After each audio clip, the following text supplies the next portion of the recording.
कवी श्रीनिवास म्हस्के यांची अतिशय सुंदर अशी कविता टिचल्या मातीला आभाळ देऊ।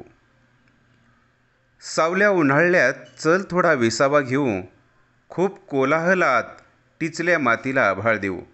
पोटऱ्यात कणीस भरलंही नव्हतं नीट, शेरडामागं फिरणारे पाय बांधले खुट्याला। वेलीवरचं फूल गळून पडलं, चूल शेत गोठा नदी आता साथीला। चल थोडं माथ्यावर दुरून गाव बघू, खूप कोलाहलात टिचल्या मातीला आभाळ देऊ। घर घर घर नुसती घर घर, आरसाही बोलत नाही, चेहऱ्यावर घामाची पाहून वल। परकलातल्या दोन वेण्या हरवल्या, परक्या घरी सांगल कुणाला सल। कोंडलेल्या श्वासाला चल मोकळा वारा देऊ, खूप कोलाहलात टिचल्या मातीला आभाळ देऊ। ना पौर्णिमेचा चंद्र आला कसली काय चंद्रमिठी, ना पौर्णिमेचा चंद्र आला कसली काय चंद्रमिठी। जागलेला शेतात तो घरात हिरमुसलेली वटी, ताटात भरीत आणि धरलेल्या सटी। चल मोकळ्या आभाळाला एक रात्र देऊ, सावल्या उन्हाळ्यात चल थोडा विसावा घेऊ, खूप कोलाहलात टिचल्या मातीला आभाळ देऊ। दगदगीत जिंदगी आली काठाला, लेकरांच्या स्वप्नातच जीव गुंतला। दगदगीत जिंदगी आली काठाला, लेकरांच्या स्वप्नातच जीव गुंतला। खळखळणाऱ्या झऱ्याची लय हिंदडण्याआधीच नदी झाली। चल थोडं ढग होऊन पुन्हा कोसळू, खूप कोलाहलात टिचल्या मातीला आभाळ देऊ, खूप कोलाहलात टिचल्या मातीला आभाळ देऊ, टिचल्या मातीला आभाळ देऊ।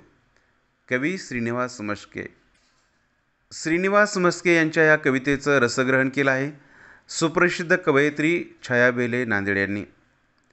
कविता ही एक सुंदर अभिव्यक्ती आणि गंभीर कृती आहे। कवी विश्वात्मा होऊन सृष्टीच्या अंतरंगात शिरून जातो आणि त्या अंतरंगाचं आपल्या कवितेतून प्रकटीकरण करतो। कवी सूर्याची धग होतो, कधी दुष्काळातून झेलून घेणाऱ्या भुईची भेग होतो। कवी कधी पावसाचा थेंब होतो तर कधी तहानलेला चातक। सुप्रसिद्ध कवी श्रीनिवास म्हस्के यांची कविता नेहमीच तरल हळव्या शब्दातून व्यक्त होते। स्त्री जीवनाचे तिच्या सुखदुःखाचे विविध पदर उलगडून दाखवते। वरील कवितेत कवी जीवनकाळाच्या आधीच लग्न नावाच्या बेडीत अडकवली गेलेल्या तिला थोडंसं मुक्त होण्यासाठी साथ घालत आहे। मन मारत जगणाऱ्या तिला सुखाचे एका क्षणाचं दान पदरात पाडून घेण्यासाठी आवाहन करतो आहे। वरवर पाहता असा या साधा सरळ कवितेचा बोध होतो।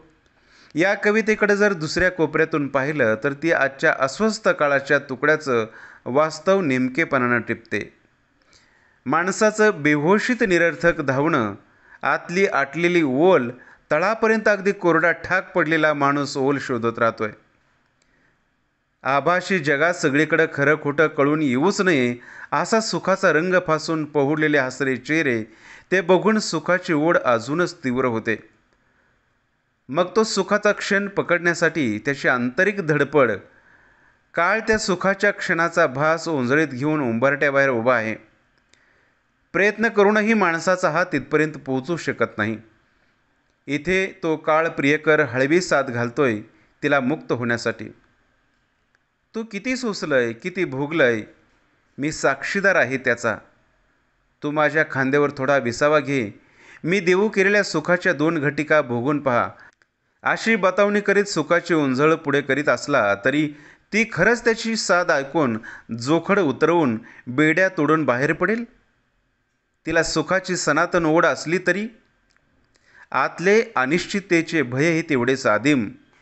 उंबरठा ओलांडून बाहेर पडायचं म्हटलं तरीही सुखाच्या एका क्षणासाठी आपल्या वास्तवाशी प्रतारणा करण्यासाठी मन धजावेल तर नक्कीच नाही। या द्वंद्वात तिच्या मनाची घुसमट अशीच होतच राहणार, ती थांबणार नाही। तिसरा आशय असाही होतो की जीवनाच्या धावपळीत दमलेले असताना आपल्याच आतून आपल्यावर अपार प्रेम करणारं कोणीतरी साथ घालतंय।